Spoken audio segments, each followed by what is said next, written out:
Hi friends, welcome to Lesson 2 here in our Solutions unit. Here in Lesson 2 we're going to talk about concentration and how we can express concentration mathematically.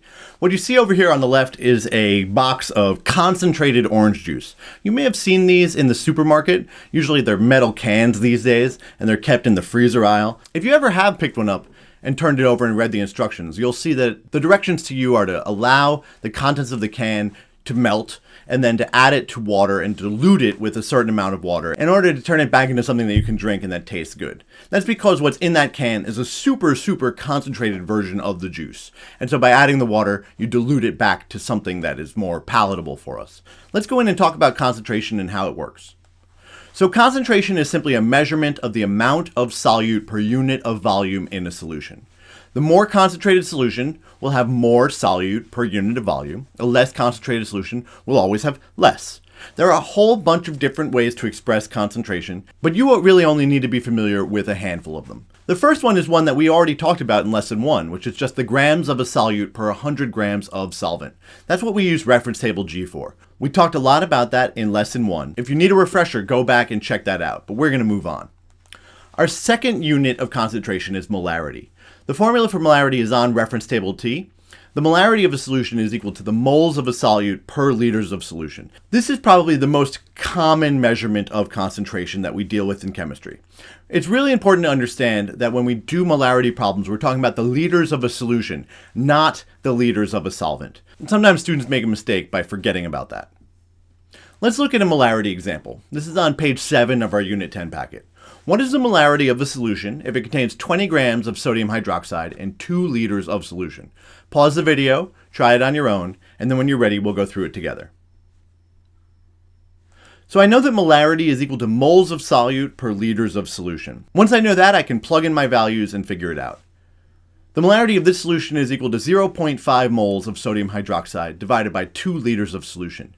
If you're not clear on how I turn 20 grams of sodium hydroxide into 0.5 moles of sodium hydroxide, you need to go back to our formula mass lesson back in Unit 7 and take a refresher on that before we move on. But for our purpose, I'm going to assume that you're expert at this, and so I've already done that conversion without showing it here.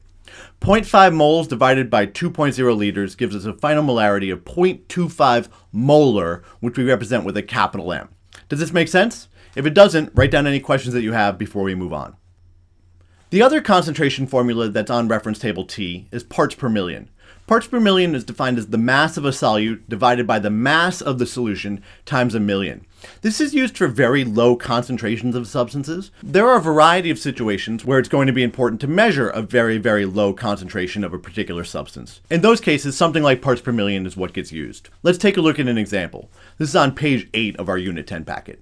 The question is, what is the concentration in parts per million of lead ions in 100 grams of tap water with 0.0000450 grams of lead ions dissolved in it? Pause the video, try it on your own, and then when you're ready, we'll go through it together. So my parts per million formula is mass of solute divided by mass of solution times a million. Plugging in my values, I get 4.50 times 10 to the negative 5th grams of lead ions over 100 grams of solution times a million. And then solving this, I get 0.450 parts per million. A very small amount. However, you might be interested to know that the EPA's limit on lead ions in drinking water is actually much lower than this value. It's actually 0.015 parts per million. So you wouldn't want to drink this water. It has a much higher concentration of lead ions than what the EPA has determined is actually safe for humans to drink.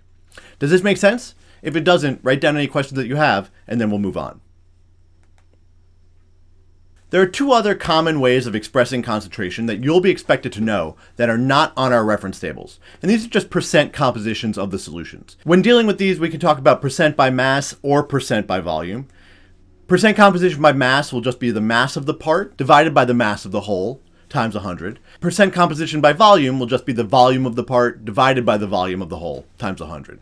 Let's go and take a look at an example. This is on page 9 of our Unit 10 packet. A 50.0 milliliter sample of an aqueous ethanol solution is distilled to yield 33.2 milliliters of ethanol. What is the percent by volume of ethanol in this solution? Pause the video, try it on your own, and then when you're ready, we'll go through it together. So in order to do this, I'm just going to use my percent composition by volume equation, the volume of the part divided by the volume of the whole times 100. Plugging in my values, I get 33.2 milliliters divided by 50.0 milliliters times 100, which is equal to 66.4% ethanol by volume. Does this make sense? If it doesn't, take a moment and write down any questions that you have before we move on. As I said in the beginning, there are many other ways that chemists have come up with to measure concentration, but you only actually need to be familiar with one more, which is molarity, or lowercase m.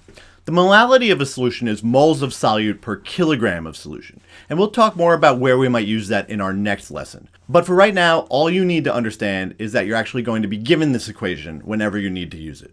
Thanks so much for watching our discussion of concentration of solutions. Make sure you can do the following things here at the end. Make sure that you can determine and express the concentration of a solution by using reference table G, the molarity equation, parts per million, and percent composition by mass and by volume. If you can do that, you've gotten everything you need to out of this video. If not, that's okay too. Take a moment and write down any questions that you have. You can always leave them in the comments below the video, and you can always get in touch with me. Thanks again for watching. I really appreciate it. Have a great day.